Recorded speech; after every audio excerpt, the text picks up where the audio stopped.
Bismillahirrahmanirrahim. Assalamualaikum warahmatullahi wabarakatuh. Sebelumnya, perkenalkan nama saya Apriana Cahyani dengan NIM 2111280011. Baiklah, di sini saya akan menjelaskan sebuah materi dengan judul Subring pada mata kuliah Struktur Aljabar.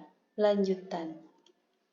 Oke teman-teman, untuk materi yang pertama, yakni ada di definisi 4.1, di mana misalkan R penjumlahan adalah suatu ring, maka S tidak sama dengan himpunan tak kosong, adalah himpunan bagian dari R. S adalah himpunan bagian sejati dari R, maka bila operasi yang sama dengan S penjumlahan membentuk suatu ring, maka S disebut subring dari R. Kemudian teorema 4.1, misalkan S himpunan tak kosong dalam ring, R penjumlahan. Nah, himpunan S merupakan subring dari R jika dan hanya jika untuk setiap A, B setiap anggota S berlaku A ditambah minus B setiap anggota S dan AB setiap anggota S dalam operasi penjumlahan dan perkalian. Lalu mari kita buktikan teorema 4.1 ini. Diasumsikan bahwa S adalah subring dari ring R. Akibatnya untuk sembarang A, B setiap anggota S berlaku A setiap anggota S, B setiap anggota S, atau A setiap anggota S dan negatif B setiap anggota S, lalu A ditambah negatif B, itu semua adalah setiap anggota S.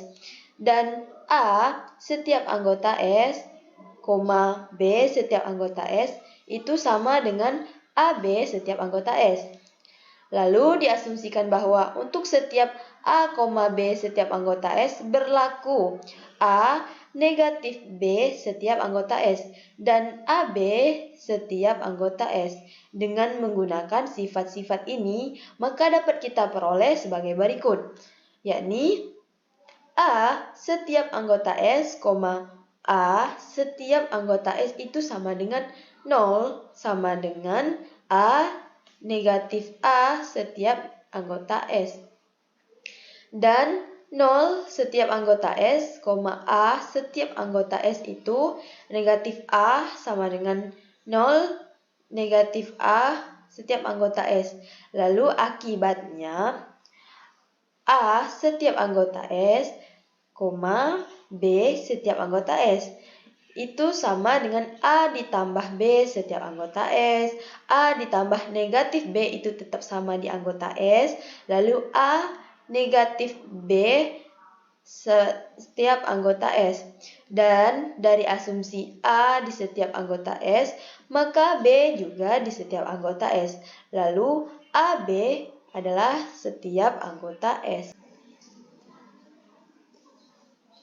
Jadi, S tertutup terhadap operasi penjumlahan dan perkalian terhadap terdapat elemen netral 0 di dalam S dan setiap elemen di dalam S mempunyai elemen negatifnya di dalam S. Lalu selanjutnya, karena S merupakan subset dari R, maka setiap elemen dari S juga elemen dari R. Maka di dalam S juga berlaku sifat komutatif dan asosiatif terhadap penjumlahan dan di dalam S juga berlaku sifat asosiatif terhadap perkalian, serta berlaku sifat distributif kiri dan kanan. Ini berarti S terhadap operasi penjumlahan dan perkalian yang sama dengan operasi pada R merupakan ring berdasarkan definisi subring. S merupakan subring dari R. Lalu dari definisi subring dapat disimpulkan nih bahwa suatu himpunan bagian dari suatu ring baik R penjumlahan atau R perkalian merupakan ring jika yang pertama terhadap penjumlahan juga S terhadap penjumlahan juga merupakan grup abelian. Yang kedua terhadap perkalian S juga bersifat tertutup dan asosiatif. Untuk asosiatif yakni dalam kurung S1 dikali S2 dikali S3 sama dengan S1 dalam kurung S2 dikali S3. Untuk setiap anggota S1, S2, S3 adalah anggota S. Dan yang ketiga, terhadap keduanya, penjumlahan dan perkalian, S bersifat distributif kiri dan kanan, yakni dalam kurung S1 ditambah S2 dikali S3 sama dengan di dalam kurung S1 dikali S3 ditambah dalam kurung S2 dikali S3. Untuk setiap anggota S1, S2, S3 adalah anggota S. Lalu S1 dalam kurung S2 ditambah S3 sama dengan dalam kurung S1 dikali S2 ditambah dalam kurung S1 dikali S3.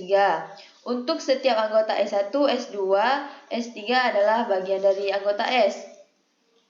Lalu ini berarti S terhadap operasi penjumlahan dan perkalian yang sama dengan operasi pada R merupakan ring. Berdasarkan definisi subring, S merupakan subring dari R. Selanjutnya itu di teorema 4.2, jika S dan T merupakan subring dari ring R, maka S irisan dari himpunan T juga subring dari. Buktinya itu kita ambil sembarang AB elemen dari S irisan himpunan T. Ini berarti A, B elemen S dan A, B juga elemen dari T. Karena S dan T merupakan subring dari ring R, maka berlaku A negatif B dan A dikali B itu adalah elemen S. Dan A dikurang B, A dikali B juga elemen dari T. Akibatnya A min B dan A dikali B itu juga adalah elemen S irisan dari himpunan T. Jadi S irisan dari himpunan T merupakan subring dari ring R. Lalu selanjutnya teorema 4.3, misalkan R ring dan S elemen subset dari R, S tidak sama dengan 0. S merupakan subring dari R jika dan hanya jika yang pertama AB elemen dari S, AB-1 elemen dari S untuk setiap A, B elemen dari S. Lalu kita buktikan dari dua teorema ini. Yang pertama, diketahui S subring dari R. Maka S tertutup terhadap perkalian dan setiap elemen mempunyai inverse terhadap penjumlahan. Jadi yang teorema 1 dan 2 dipenuhi. Lalu diketahui I1 dan I2 berdasarkan I2 adalah S dalam penjumlahan merupakan subgrup. Karena R penjumlahan grup komutatif, maka S penjumlahan juga grup komutatif. Lalu berdasarkan I1, operasi perkalian bersifat tertutup di S, sifat asosiatif, operasi perkalian, dan distributif operasi penjumlahan terhadap perkalian dipenuhi di S, karena S subset dari R. Jadi terbukti bahwa S subring dari R. Oke, dari uraian tadi, syarat-syarat subring adalah sebagai berikut. Misalkan R di penjumlahan dan di perkalian adalah suatu ring, maka S adalah himpunan bagian dari R, yang mana disebut subring dari R. Bila untuk setiap A, B adalah elemen dari S, maka berlaku yang pertama, S tidak sama dengan himpunan 0. Syarat 1 menyatakan bahwa himpunan bagian dari ring tersebut bukan himpunan kosong. Yang kedua, A ditambah negatif B adalah elemen S. Syarat kedua menyatakan bahwa S dalam penjumlahan adalah merupakan suatu grup komutatif. Lalu yang ketiga, A dikali B elemen setiap S. Syarat ketiga menyatakan bahwa S dalam perkalian adalah merupakan suatu semigrup. Sehingga dapat dikatakan bahwa Syarat-syarat tersebut telah memenuhi syarat dari suatu ring. Dikarenakan S adalah himpunan bagian dari R, maka S himpunan bagian sejati dari R, maka S dapat dikatakan sebagai subring dari R.